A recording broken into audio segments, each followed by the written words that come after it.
منبر نور پر جلوہ بار علماء اکرام،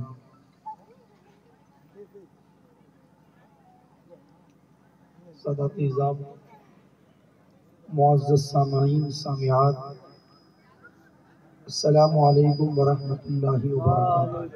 وعلیکم السلام ورحمۃ اللہ وبرکاتہ۔ الحمدللہ رب العالمین والعاقبۃ للمتقین والصلاة والسلام علی سید الانبیاء والمرسلین وعلی آلہ واصحابہ اجمعین الی یوم الدین، اما بعد اعوذ باللہ من الشیطان الرجیم، بسم اللہ الرحمن الرحیم۔ فلما زاغوا ازاغ اللہ قلوبہم، صدق اللہ العظیم وبلغنا رسولہ النبی الکریم،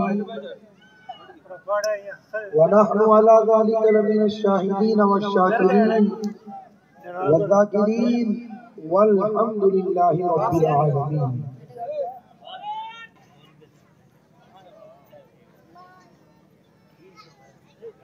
درود پاک پر اللہم صلی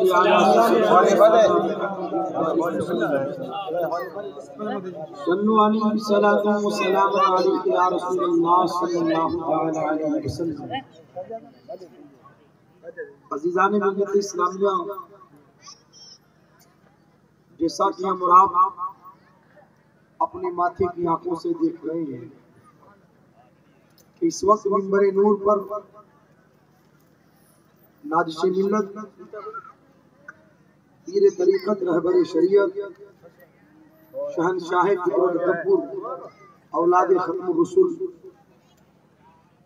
حضرت علامہ سید ارشد صاحب اظہر علی صاحب قبلہ، جو جودھ پور کی سرزمین سے ہمارے مابین تشریف لائے،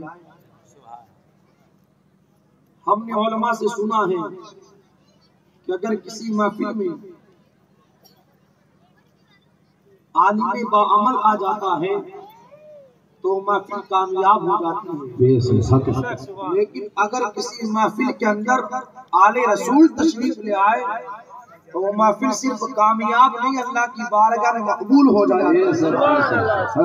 ہم بڑے خوش نصیب ہیں کہ ہماری اس مبارک محفل کے اندر سید صاحب قبلہ تشریف لائے، ان کے چہرے کی زیارت کرتے رہیں۔ کافی دیر سے آپ لوگ بیٹھے ہوئے، چند گزارشات آپ کی سماعتوں کی دہلیز پر میں لے کر کے آیا ہوں۔ رب کریم مجھے حق کہنے، آپ حق سننے اور حق پر عمل کرنے کی توفیق عطا فرمائے۔ بالخصوص میں گزارش کروں گا ہمارے ان بھائیوں سے جو کافی دیر سے اٹھ رہے ہیں، بیٹھ رہے ہیں یا ادھر ادھر کھڑے ہو کر کے اپنے وقت کو برباد کر رہے ہیں۔ دوستو، ہم نے یہ اللہ رسول کے ذکر کی محفل سجائی ہے، ہماری ذمہ داری بنتی ہے کہ ہم با ادب ہو کر کے اس محفل میں بیٹھے، اس لیے کہ ہمارا ایمان کہتا ہے، ہمارا وجدان کہتا ہے کہ ہمیں یہاں پر بیٹھے بیٹھے کوئی دیکھے یا نہ دیکھے، آمینہ کا لال ضرور دیکھ رہا ہے۔ کوئی دیکھے یا نہ دیکھے، بغداد کا تاجدار پیر پیرا میر میرا شاہ جینا سیدنا شیخ عبد القادر جیلانی غوث اعظم رضی اللہ تعالیٰ عنہ ضرور دیکھ رہے ہیں۔ اس لیے کہ ہم نے یہ اس بغداد کے تاجدار کی محفل سجائی ہے کہ اگر ان کا کوئی غلام، ان کا ماننے والا، ان کا چاہنے والا، اگر ان کی بارگاہوں میں سچا خراج پیش کرتا ہے اور سچی عقیدتوں کے ساتھ، سچی محبتوں کے ساتھ ان کی بارگاہ میں خراج پیش کرتا ہے تو خدارا خدارا اس کی سجائی ہوئی محفل کے اندر کوئی دنیا والا آئے یا نہ آئے، آمینہ کا لال ضرور تشریف لاتا ہے۔ آؤ میں آپ کو ایک منٹ کے لیے بغداد معلیٰ کی سرزمین پر لے کر کے چلوں کہ جس وقت میرے غوث اعظم رضی اللہ تعالیٰ عنہ کا ظاہری وصال ہو چکا، غوث اعظم رضی اللہ تعالیٰ عنہ کی ایک مریدہ تھی، اس مریدہ کے کان میں یہ آواز پہنچی کہ آج حاکم بغداد کے محل میں پیغمبر اسلام صلی اللہ علیہ وسلم کے میلاد کی محفل سجائی گئی ہے۔ جب یہ آواز میرے غوث اعظم رضی اللہ تعالیٰ عنہ کی اس مریدہ نے سنی اپنی ایک بیٹی سے کہتی ہے بیٹی جلدی سے تیار ہو جا، ہمیں حاکم بغداد کے محل میں چلنا ہے، اس لیے کہ آواز میرے کانوں میں پہنچی ہے کہ آج حاکم بغداد کے محل میں پیغمبر اسلام صلی اللہ علیہ وسلم کے میلاد کی محفل سجائی جا رہی ہے۔ بیٹی بھی تیار ہو گئی، اس کی ماں بھی تیار ہو گئی، بیٹی کو ساتھ لے کر کے جب ماں حاکم بغداد کے محل پر پہنچی تو کیا دیکھتی ہے کہ دروازے کے اوپر ایک خادم کھڑا ہے، ایک نوکر کھڑا ہے، گیٹ کیپر کھڑا ہے۔ جب وہ خاتون محل میں جانے لگی تو اس نوکر نے کہا، اس خادم نے کہا کہاں جا رہی ہو؟ اس غوث اعظم رضی اللہ تعالیٰ عنہ کی مریدہ نے کہا تمہیں پتا نہیں کہ آج حاکم بغداد کے محل میں میرے نبی کے میلاد کی محفل سجائی جا رہی ہے، میں اس محفل میں شرکت کرنے کے لیے جا رہی ہوں۔ اس گیٹ کیپر نے کہا تم جا تو رہی ہو لیکن تم بتاؤ تو صحیح، کیا تمہارے پاس میں کوئی دعوت نامہ ہے؟ کیا تمہارے پاس میں کوئی ثبوت ہے؟ کیا تمہارے پاس میں کوئی کارڈ ہے؟ اس محل کے اندر بغیر کارڈ کے اور بغیر دعوت نامے کے کوئی جا نہیں سکتا۔ اس خاتون کی آنکھوں میں آنسو آ گئے اور پلٹ کر کے کہا میرے پاس دعوت نامہ تو نہیں لیکن میرے سینے میں مصطفیٰ پیارے کا عشق ہے، آمینہ کے لال کی محبتیں ہیں اور ان کی بارگاہوں میں دعوت نامے نہیں دیکھے جاتے، دل کی محبتیں دیکھی جاتی ہیں، دل کی الفتیں دیکھی جاتی ہیں۔ خیر گیٹ کیپر نے کہہ دیا میں تو کچھ نہیں جانتا، تمہارے پاس نہ دعوت نامہ ہے نہ کوئی کارڈ ہے، اب تمہیں اس محل میں داخلہ نہیں دیا جائے گا۔ ماں نے بیٹی کا ہاتھ پکڑا، بیٹی کی آنکھوں میں بھی آنسو تھے، ماں نے کہا بیٹی فکر مت کر، آمینہ کے لال کا لطف کرا، صرف بادشاہ کے محل تک محدود نہیں، چل ہم گھر پر چلتے ہیں اور گھر پر بیٹھے بیٹھے مصطفیٰ کا میلاد منایا کرتے ہیں۔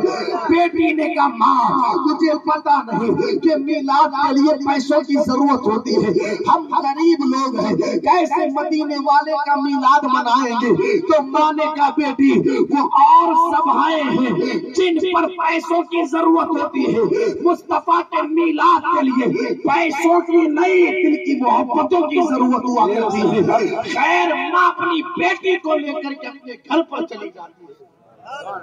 جب ماں بیٹی گھر پر پہنچی ماں نے کہا بیٹی پریشان نہ ہو، میں نبی کا میلاد پڑھوں گی، تو نبی کا میلاد سننا۔ آج ہم نے جو حضور علیہ السلام کے شہزادے حضور غوث اعظم رضی اللہ تعالیٰ عنہ کی بارگاہ میں خراج پیش کرنے کے لیے اس محفل کا اہتمام کیا ہے، ہمارا ایمان ہے کوئی دیکھے یا نہ دیکھے بغداد کا تاجدار ضرور دیکھ رہا ہے۔ تو ماں نے کہا بیٹی تو نبی کا میلاد سننا، میں نبی کا میلاد بیان کروں گی۔ خیر ماں بیٹی دونوں گھر پر پہنچے اور پوری رات ماں میرے آقا کا میلاد بیان کر رہی تھی اور بیٹی سن رہی تھی۔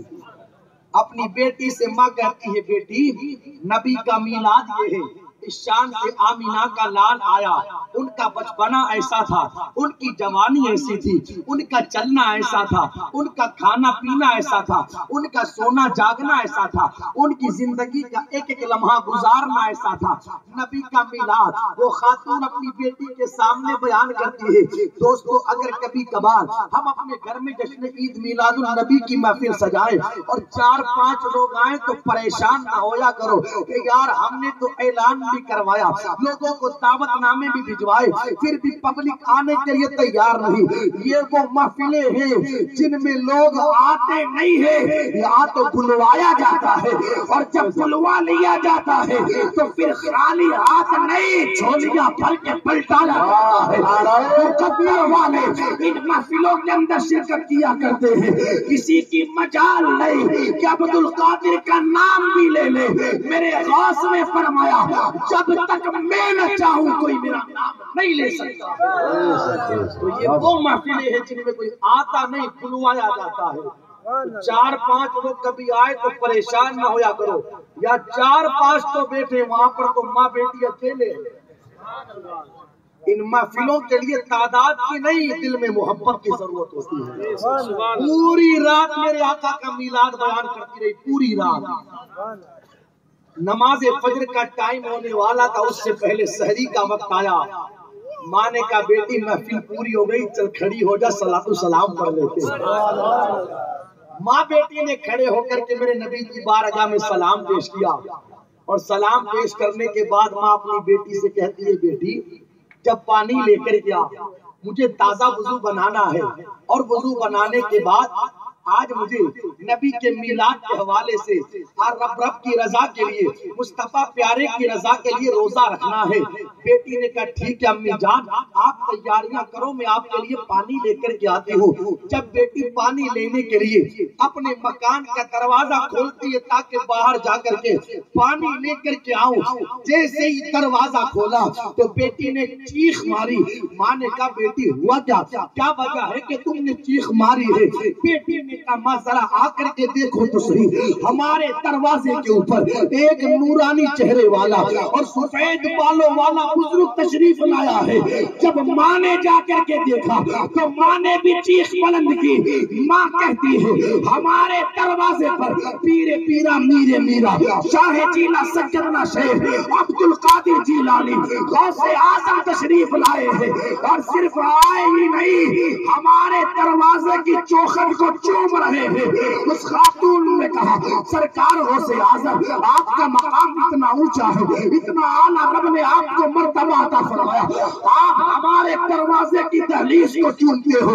غوث اعظم نے فرمایا ارے تیرے دروازے کی دہلیز نہیں، تجھے پتا نہیں تو نے پوری رات مصطفیٰ کا میلاد پڑھا، آمینہ کا لال خود تشریف لایا تھا، اور ابھی مصطفیٰ واپس تشریف لے کر کے گئے ہیں، تیرے دروازے کی چوکھٹ کو نہیں میں قدم مصطفیٰ کے نشان۔ سبحان اللہ سبحان اللہ۔ یہ وہ محفلیں ہیں کوئی دل سے سجائے تو آمینہ کا لال خود کرم فرمایا کرتا ہے۔ ہم معمولی محفل میں نہیں بیٹھے، الحمدللہ ہم مدینے والے کی محفل میں بیٹھے۔ بڑی مبارک بات کے لائق ہمارے وہ بھائی جنہوں نے اس محفل کا اہتمام کیا۔ ذمہ داری بنتی ہے ہماری قوم کے بالخصوص جوانوں کی، ایسا نہیں یار ابھی تو خاص مقرر نہیں آئے، ہم اس وقت چلیں گے جب مقرر خصوصی آ جائیں گے یا خاص شاعر آ جائیں گے، ابھی جا کر کے کیا کریں گے؟ اور اللہ اکبر، چائے پر چائے پی جائے، سگریٹوں پر سگریٹیں پھونکی جائے، بیڑیوں پر بیڑیاں پھونکی جائے، نکڑوں پر بیٹھ کر کے مستیاں کی جائے۔ تو کہاں آیا ہے دوست؟ تو کسی میلے میں نہیں، مدینے والے کے میلاد کی محفل میں تشریف لایا ہے۔ تیری ذمہ داری بنتی ہے کہ ابتدا سے لے کر کے انتہا تک اس محفل میں شرکت کر۔ میرا ایمان کہتا ہے اگر تو نے ابتدا سے لے کر انتہا تک اس محفل میں شرکت کی، جب اپنے گھر کو جائے گا تو خالی ہاتھ نہیں جائے گا، اپنے دامن مراد کو بھر کر کے جائے گا۔ خیر اب آؤ جو آیت کریمہ میں نے تلاوت کی اس کے حوالے سے چند گزارشات پیش کریں اور اپنی بات کو اختتام کی طرف لے کر کے جاؤں گا۔ اس پورے مہینے میں الحمدللہ ثم الحمدللہ ہم نے غوث اعظم کی گارگی بنائی، خود بھی کھایا اور غوث اعظم کے غلاموں کو بھی کھلایا، اور اپنے علماء کی زبانی ہم نے غوث اعظم کی شان بھی سنی، ان کی کرامتیں بھی سنی، ان کے مقام و مرتبے کو بھی سماعت کیا۔ لیکن دوستو ضرورت اس بات کی ہے کہ جہاں پر غوث اعظم رضی اللہ تعالیٰ عنہ کی کرامتوں کو سنا جائے وہیں پر پیغام غوث اعظم پر بھی عمل کیا جائے۔ مشن غوث اعظم کو سمجھ کر، پیغام غوث اعظم کو سمجھ کر پھر اپنی زندگی کو گزارا جائے۔ یار جو محفلوں میں بیٹھ کر غوث اعظم کی غلامی کا نعرہ لگاتا ہے، جو محفلوں میں بیٹھ کر غوث اعظم کے نام پر جان دینے کی بات کرتا ہے، اس کا حال یہ ہے کہ اذان فجر کے وقت بستروں پر نظر آتا ہے، نماز ظہر کے وقت اللہ اکبر کاروبار میں لگا رہتا ہے، نماز عصر کے وقت کھیل کود کے میدان میں نظر آتا ہے، اور نماز مغرب و عشاء کے وقت ٹی وی کی اسکرین کے سامنے نظر آتا ہے۔ جو غوث اعظم کی غلامی کا دعویٰ کرتا ہے، اللہ اکبر حالات یہ ہے وہ نبی کی سنتوں سے دور نظر آئے، مسجدوں سے دور نظر آئے، اللہ کے احکام و فرامین سے دور نظر آئے، اللہ والوں کی بارگاہوں سے دور نظر آئے۔ جو غوث اعظم کی غلامی کا دعویٰ کرے، اللہ اکبر، اس کا حال یہ ہے ماں باپ کو وہ ستائے، چھوٹوں پر ظلم وہ کرے، بڑوں کی نافرمانی وہ کرے، غریبوں پر اتیاچار وہ کرے، یتیموں کو وہ ستائے۔ غوث اعظم کا غلام وہ نہیں ہوتا جو جارویہ تو خوب کرتا ہے اور پھر پیغام غوث اعظم سے دور رہا کرتا ہے۔ سچا غوث اعظم کا غلام وہ ہوتا ہے جو غوث کی غلامی کا دعویٰ بھی کرے اور مشن غوث اعظم پر عمل کر کے اپنی زندگی کو گزارتا ہوا بھی نظر آئے۔ آج ہم نے دعویٰ تو کیا غوث اعظم کی غلامی کا، لیکن مسجدیں ہماری خالی۔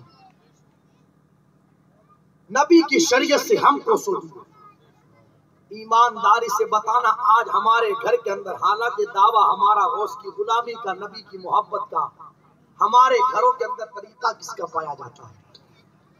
میرا اللہ ارشاد فرماتا ہے فَلَمَّا زَاغُوا أَزَاغَ اللَّهُ قُلُوبَهُمْ۔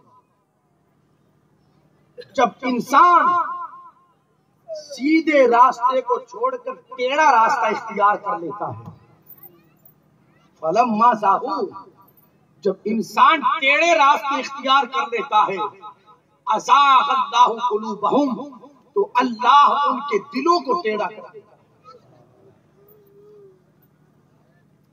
خدا را آج ایک نہیں 10 محفلوں میں شرکت کرنے کے بعد بھی ہمارا حال یہ ہے کہ ہمیں نماز کی طرف اپنے آپ کو لے جانے کا دھیان نہیں رہتا۔ آخر وجہ کیا ہے؟ اس لیے کہ ہم نے سیدھے راستے کو چھوڑ کر ٹیڑھے راستے کو اختیار کر لیا۔ سیدھا راستہ کون سا ہے؟ اہدنا الصراط المستقیم صراط الذین انعمت علیہم، سیدھا راستہ یہ اللہ کے ان بندوں کا راستہ ہے جن پر اللہ نے انعام کیا۔ اور وہ بندے ہیں کون؟ وہ اللہ کے بندے، نبیوں کی جماعت ہے، صحابہ کی جماعت ہے، شہداء کی جماعت ہے، صدیقین کی جماعت ہے، بزرگان دین کی جماعت ہے۔ آج اللہ اکبر، ہم نے پیغمبر اسلام کے طریقے کو چھوڑا، صحابہ کے طریقے کو چھوڑا، بزرگان دین کے طریقے کو چھوڑا، ان سارے طریقوں کو چھوڑ کر، سیدھے راستے کو چھوڑ کر ہم نے جب سے ٹیڑھا راستہ اختیار کرنا شروع کر دیا، اس وقت سے ہمارے دلوں کو ٹیڑھا کر دیا گیا ہے۔ حالات یہ ہے، انسان ایک نہیں 10 تقریریں نماز کے اوپر سن چکا ہے۔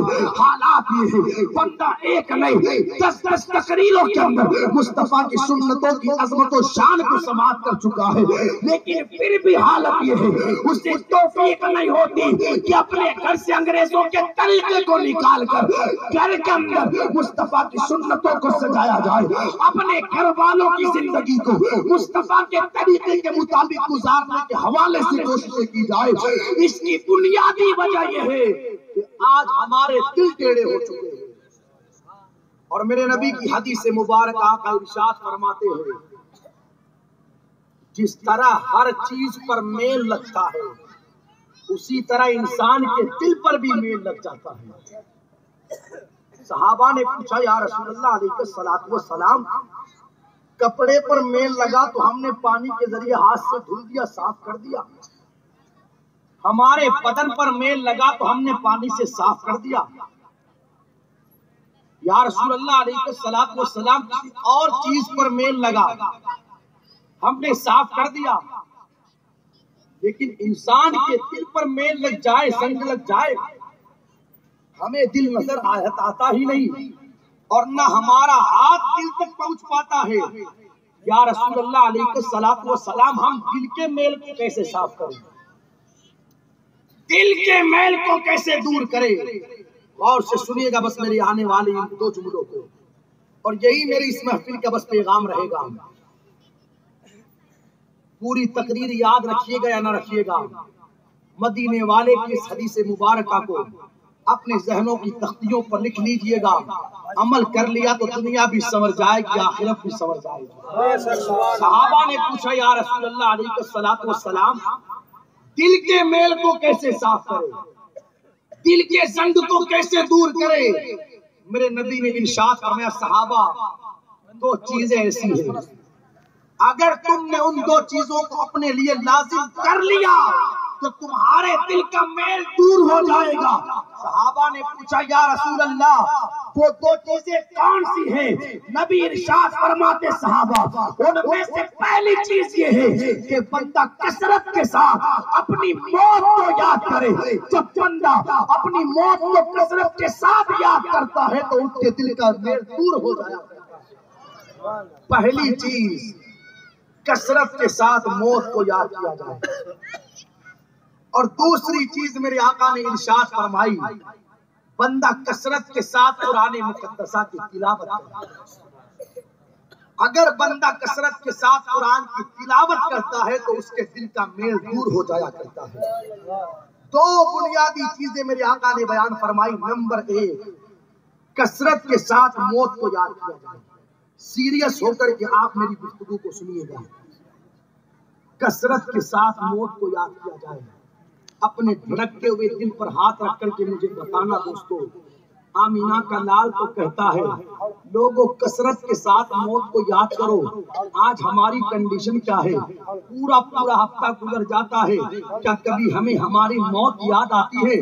پورا مہینہ گزر جاتا ہے، کیا کبھی ہمیں ہماری موت یاد آتی ہے؟ اللہ اکبر، اب تو قوم کے حالات یہ ہو چکے ہیں، اگر ہم نے کسی کے جنازے میں شرکت کی، آگے جنازہ چل رہا ہے اور پیچھے لوگ الیکشن کی باتیں کر رہے ہیں، فلاں علاقے میں فلاں آگے نکلے گا، فلاں علاقے میں فلاں آگے نکلے گا، آگے جنازہ چل رہا ہے اور پیچھے بازار کے بھاؤ کی لوگ باتیں کر رہے ہیں، فلاں سامان کا یہ بھاؤ چل رہا ہے، آگے جنازہ چل رہا ہے، لوگ پیچھے چغلیاں کر رہے ہیں، غیبتیں کر رہے ہیں، جھوٹ بول رہے ہیں۔ یہ لوگوں کی کیفیت دوسروں کے جنازوں میں، مجھے بتاؤ نا یار، جس انسان کو کسی کے جنازے میں شرکت کرنے کے بعد بھی اپنی موت یاد نہ آئی، بھلا پھر اس کو اور کب اس کی موت یاد آئے گی؟ نبی نے ارشاد فرمایا دلوں کے زنگ کو صاف کرنا ہے تو خبردار کثرت کے ساتھ موت کو یاد کیا جائے۔ کسے یاد کیا جائے؟ موت کو یاد کیا جائے، کثرت کے ساتھ موت کو۔ اب تو حالات یہ ہیں، جنازے آپ نے بھی دیکھے، ہم نے بھی دیکھے ہیں، جب جنازہ چلتا ہے نا تو آنکھوں میں آنسو صرف ان لوگوں کے رہتے ہیں جن کا خاص رشتہ دار تھا۔ باپ کا انتقال ہوا تو بیٹے کی آنکھوں میں آنسو، بھائی کی آنکھوں میں آنسو، پوتے نواسے کی آنکھوں میں آنسو، بس ختم معاملہ۔ لیکن حضرت سفیان ثوری رحمت اللہ علیہ بیان فرماتے ہیں کہ ہمارے زمانے کے اندر جب جنازہ چلتا تھا تو 4-5 لوگ نہیں، جتنے جنازے میں شرکت کرتے تھے سب پھوٹ پھوٹ کر کے رویا کرتے تھے۔ ہماری نظریں دیکھ کے فیصلہ نہیں کر پاتی تھی کہ کس کا مرا ہے اور کس کا نہیں مرا ہے۔ جن کا مرا ہوتا وہ تو اس لیے روتے کہ ان کے گھر کا فرد انتقال کر گیا، اور پیچھے والے اس لیے روتے کہ اس کے جنازے میں شرکت کر کے انہیں اپنی موت یاد آ گئی۔ یہ لوگوں کی کیفیت ہوا کرتی تھی۔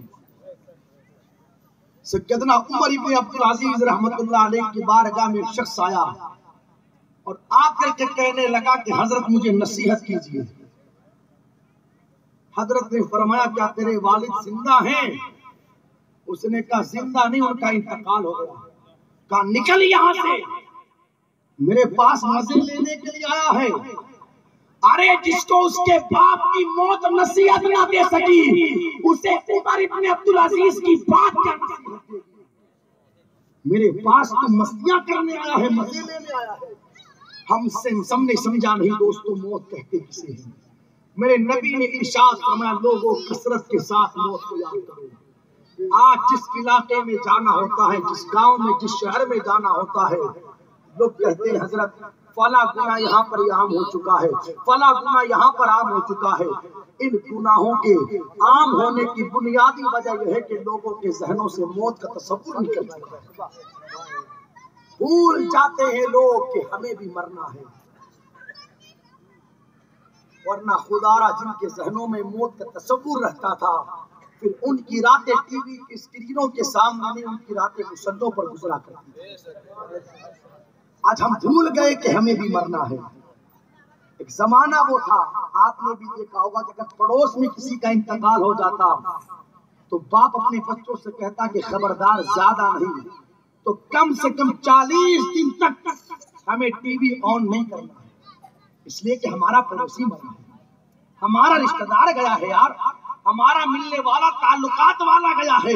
اب تو حالت یہ ہے گھر میں انتقال ہوا، ابھی انتقال کو 4 دن نہیں گزرے اور 5ویں دن ٹی وی آن کر لیا جاتا ہے. یہ لوگوں کی کیفیتیں ہو گئی. میرے نبی کا فرمان عالی شان، لوگوں کثرت کے ساتھ موت کو یاد کرو. جس غوث اعظم رضی اللہ تعالیٰ عنہ کی محفل میں ہم نے شرکت کی ہے، آؤ نہ ان کی بارگاہ میں چلے. ہم تو دوسروں کے جنازوں میں جاتے ہیں تو مستیاں کرتے ہیں، قبرستان میں بیٹھ کر کے لوگوں کو سکون نہیں ملتا، وہاں پر اللہ اکبر بدتمیزیاں. کسی کو دیکھو تو بیڑی کے ذریعے نشہ کرے، کسی کو دیکھو تو سگریٹ کے ذریعے نشہ کرے. مردے کو قبر میں اتارا جا رہا ہے اور ہماری قوم کا جوان کھانے ابھی دعا بھی نہیں ہوئی اور اس سے پہلے اس نے اپنے منہ کو بدبودار کر لیا. ناداد تجھے اتنا بھی صبر نہ ہو سکا کہ اس مرنے والے کے لیے کم سے کم دعا تو کر لی جائے. اتنا بھی صبر ہم سے نہ ہو سکا. دوسروں کے جنازوں میں بھی ہمیں مستیاں سجھائی دیتی ہے، لیکن آؤ اب تاجدار بغداد کی بارگاہ میں.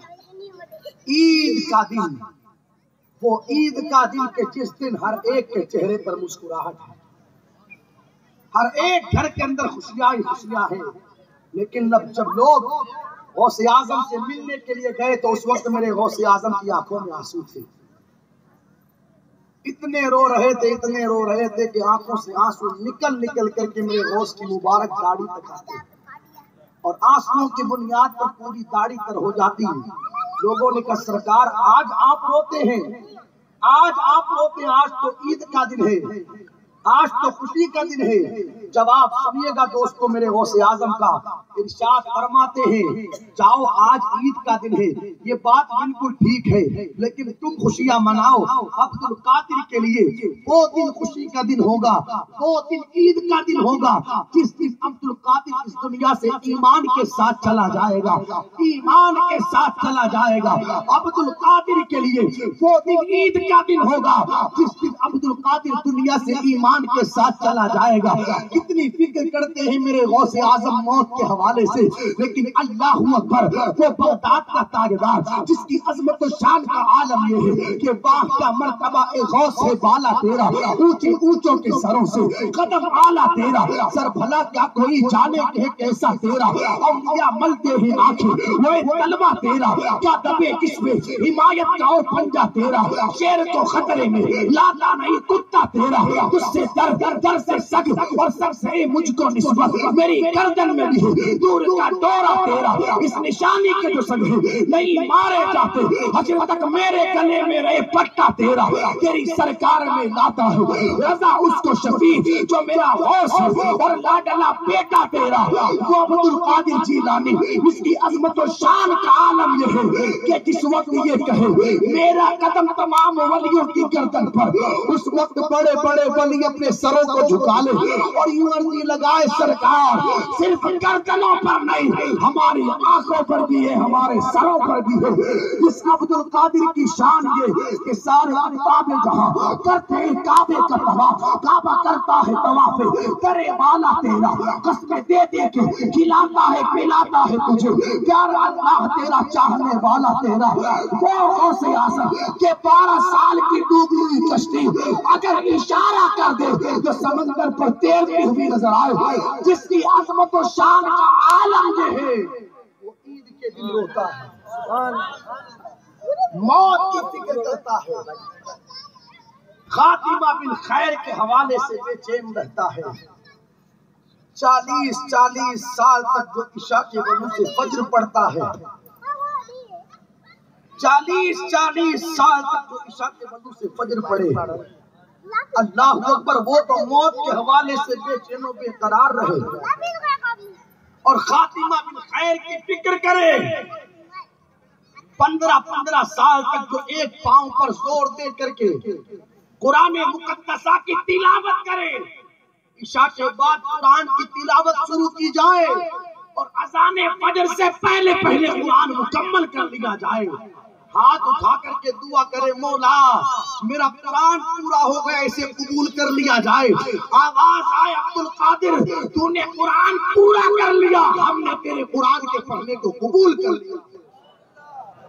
جس کی شان یہ ہے وہ خاتمہ بالخیر کے حوالے سے فکر کرتا ہے، اور ہماری کنڈیشن یہ نہ فجر کا پتہ، نہ ظہر کا پتہ، نہ عصر مغرب عشاء کا پتہ، ہمارا حال یہ ہے کہ پوری رات اللہ اکبر گناہوں میں گزرے، پورا دن مصطفیٰ کی شریعت کے خلاف ہمارا گزرے، اور اگر قوم کے جوان سے کہا ہے چلو یار نماز کی طرف اذان ہو گئی، آخر دنیائی سب کچھ نہیں ہے، ہمیں مرنا بھی ہے، مولانا صاحب آپ چلیے مرنے کی بات آپ روزانہ کیا کرتے ہو، مرنا ہی تو ہے، جو ہوگا دیکھ لیا جائے گا وہیں پر، اللہ اکبر یہ کون کہتا ہے جس کے پاس نہ نمازوں کا ٹھکانہ ہے، نہ مصطفیٰ کی سنتوں کا ٹھکانہ ہے، نہ نبی کی شریعت کا ٹھکانہ ہے، وہ کہتا ہے جو ہوگا دیکھ لیا جائے گا،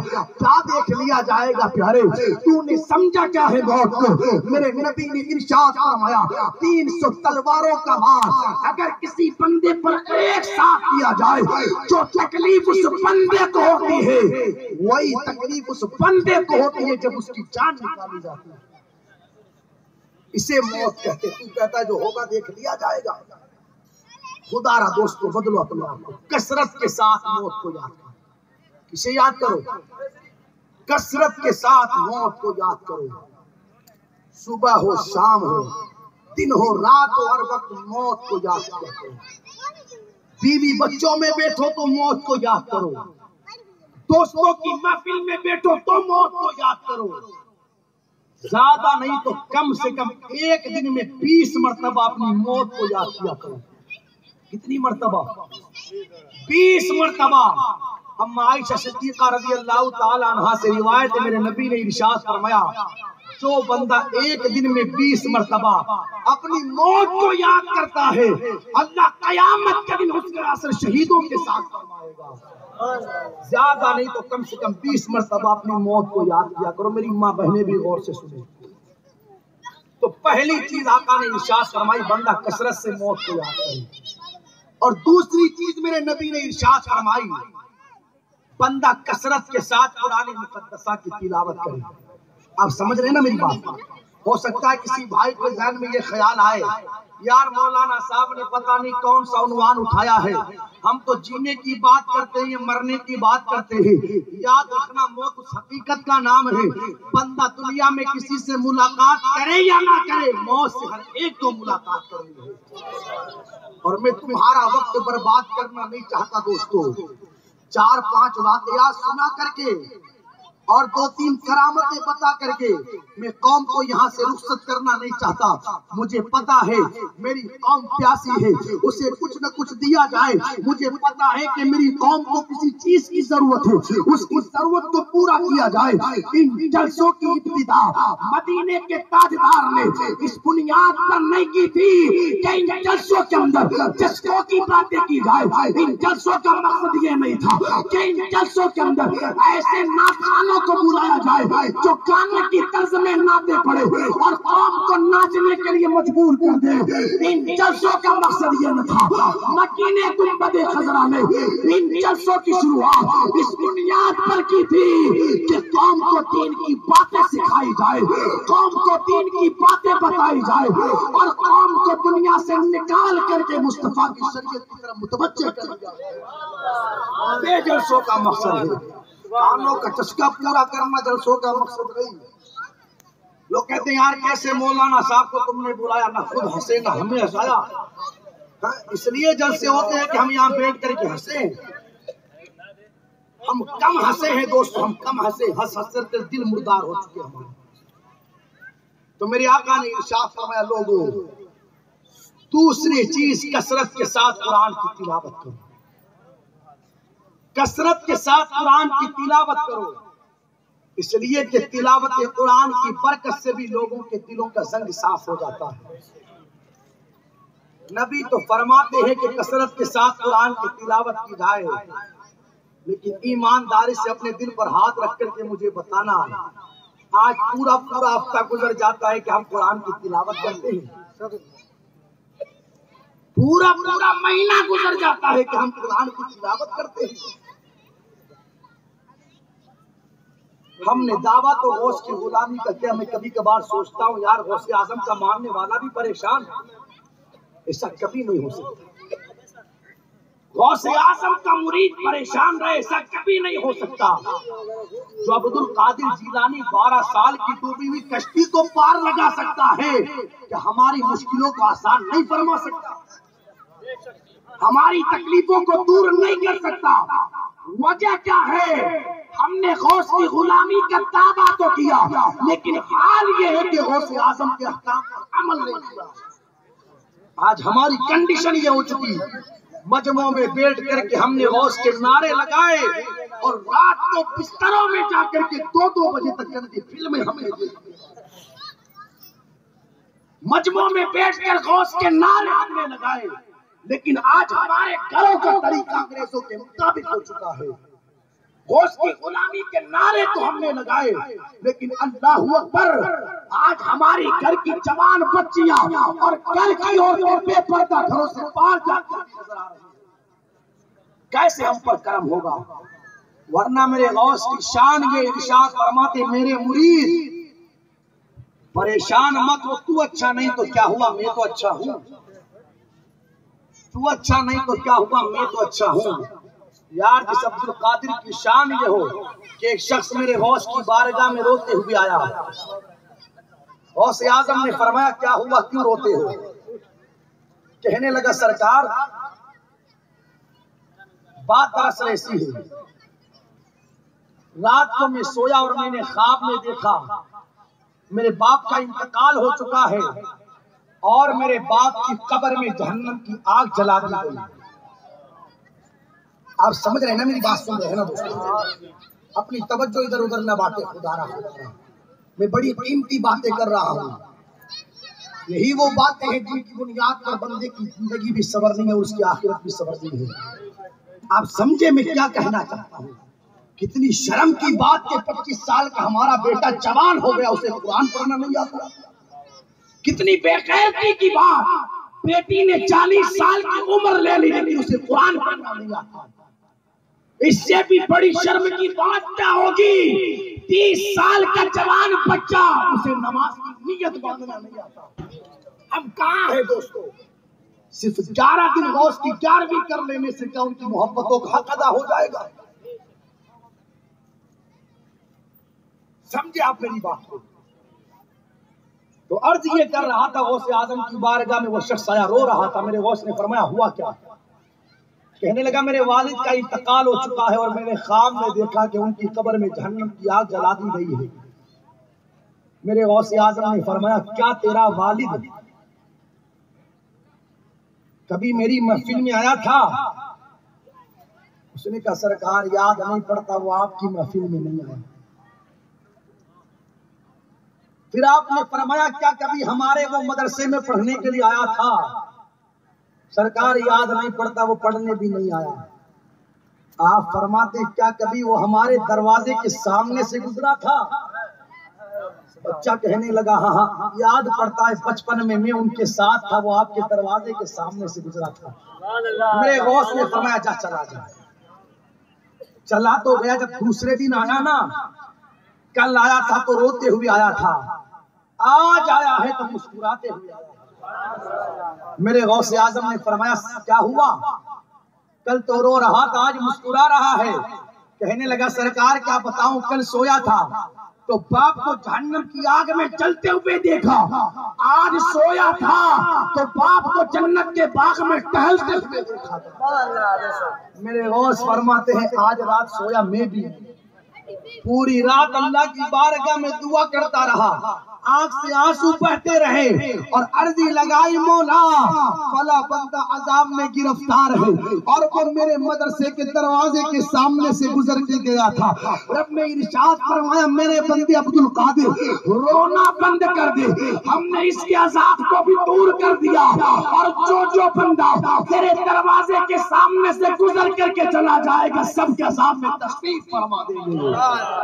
یار جس غوث کی شان یہ ہو اس غوث کا ماننے والا بندہ پریشان رہے. بنیادی وجہ یہ ہے کہ ہم نے غوث اعظم کی غلامی کا دعویٰ تو کیا لیکن مشن غوث اعظم کو نہیں سمجھا. بدلو دوستو بدلو اپنے آپ کو. کہتے کثرت کے ساتھ قرآن مقدسہ کی تلاوت کی جائے, پورا مہینہ گزر جائے لیکن ہمیں قرآن یاد نہ آئے. استغفر اللہ. حالات یہ ہے جس طاق شیطان دکھتا نہیں, جو دکھتا ہے اس کا نام دو.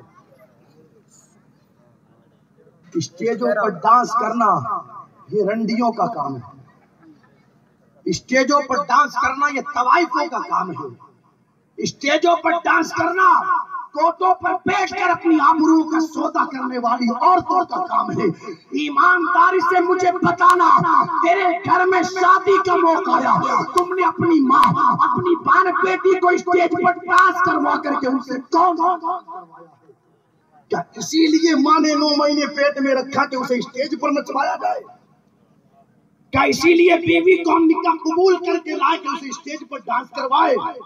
خبردار خبردار. ہماری ذمہ داری بنتی ہے اگر ان معاملات میں عورتیں بھی پہل قدمی کریں تو انہیں روکا جائے. کتنی شرم کی بات یار, جس خاتون تو مصلی پر اللہ کی بارگاہ میں رونا چاہے وہ اسٹیجوں پر ڈانس کرتی ہے. جسے قرآن کی تلاوت کرنی چاہیے وہ اسٹیجوں پر ڈانس کرتی ہے. کیا نتیجہ نکلے گا یار؟ آنے والی نسل کے اوپر کیا اثر پڑے گا ان ساری چیزوں کا؟ خدارا نکاح کرنا میرے نبی کی سنت ہے. کیا ہے؟ النکاح من سنتی, نکاح کرنا میرے آقا کی سنت ہے. جب نکاح کرنا سنت نبی کی ہے تو اس سنت کو ادا کرتے وقت طریقہ بھی تو نبی کا اپنایا جائے. یہ کون سا طریقہ ہے کہ سنت مصطفیٰ کی ادا کی جائے, طریقہ غیروں کا اپنا لیا جائے؟ بدلو دوستو اپنے آپ کو بدلو. میری ماں بہنیں بھی دیکھیے یہاں پر, ان سے بھی گزارش کروں گا اپنے آپ کو پردے میں رکھا کریں. بند کرو یہ اسٹیجوں پر ڈانس کرنا. کس کے لیے ناچتے ہیں آپ؟ دیکھو نماز مرد بھی پڑھتا ہے عورت بھی پڑھتی ہے, لیکن مرد کے لیے حکم یہ ہے کہ جب وہ نیت کرے گا تو اپنے ہاتھوں کو کانوں تک اٹھائے گا. اور سنیے گا, ہاتھ کو کانوں تک اٹھائے گا اور ہاتھ کو باندھ لے گا ناک کے نیچے. لیکن جب عورت نماز پڑھنے کے لیے مصلی پر جائے گی تو ہاتھ کہاں تک اٹھائے گی؟ کانوں تک نہیں اٹھائے گی عورت, ہاتھ ذرا سے اوپر کی اور فوراً ہاتھ باندھ لے گی. کیا وجہ ہے؟ شریعت نے مرد سے کہا کہ ہاتھ کانوں تک اٹھائے جائیں اور عورت سے کہا کہ بس ذرا سے اٹھا کر کے باندھ لیے جائیں. کیا وجہ ہے؟ اگر آپ غور کریں گے تو آپ کو پتا چلے گا کہ مرد کا اور عورت کا جسم برابر نہیں ہوتا. میں حیا کے پردے میں رہ کر کے بات کروں, اگر عورت بھی اپنے ہاتھوں کو کانوں تک اٹھائے گی اس کا سینہ ظاہر ہو جائے گا. قدرت نے کہا ہمیں ایسی عبادت نہیں چاہیے کہ جس کی عبادت کے اندر ایک عورت بے پردہ ہو جائے. مجھے بتاؤ نا یار, جب قدرت نے عورت کو مصلی پر بے پردہ نہیں ہونے دیا تو کیا شریعت انہیں اجازت دے گی کہ شادی کے موقع پر اسٹیجوں پر عورت بے پردہ ہو جائے؟ آوازیں بلند کی جاتی ہیں, گانے گائے جاتے ہیں, گیت گائے جاتے ہیں. شریعت نے یہ اجازت نہیں دی کہ عورت اتنی بلند آواز سے قرآن کی تلاوت کرے کہ اس کی آواز غیر مرد کے کان میں جائے. یار جب قرآن کی تلاوت سے اتنی بلند آواز میں روک دیا گیا کہ غیر سنے تو کیا شریعت اجازت دے گی کہ اتنی آواز میں عورت بولے کہ اس کی آواز غیر مردوں کے کانوں میں جائے؟ ہم گھر کے ذمہ دار ہیں, ہماری ذمہ داری بنتی ہے کہ اپنے گھروں کے ماحول کو ہم سدھاریں, خود بھی نمازی بنے, اپنے بچوں کو بھی نمازی بنائیں, اپنی بیوی کو بھی نمازی بنائے. ورنہ یاد رکھیے گا دوستو,